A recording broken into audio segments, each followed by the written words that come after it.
Malgré l'attente, Sonia Charny est au rendez-vous. Plutôt que d'écumer les marchés, elle se fait livrer fruits et légumes directement par leurs producteurs. On ne trouve pas ce genre de produits partout et surtout toute l'année. Le long de l'année.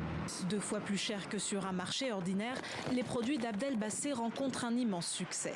Son secret, l'utilisation de semences traditionnelles. Les demandes augmentent et nous avons peur de ne plus pouvoir y répondre.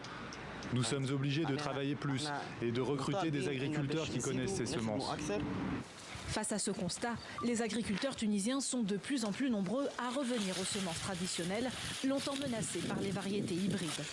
À 220 km de Tunis, dans le centre du pays, le champ d'Abdel Bassé est bien sûr entièrement fertilisé par de l'engrais organique. Et comme le veut la tradition, chaque année, l'agriculteur de 35 ans conserve une petite part des récoltes obtenues pour l'année suivante. Dans cette exploitation familiale, les femmes sont chargées de trier les bonnes graines et de les débarrasser des impuretés. Grâce à cela, on espère conserver nos graines et en même temps constituer une petite banque de gènes. Face à l'essor des semences génétiquement modifiées, la plupart des plants autochtones sont tombés dans l'oubli.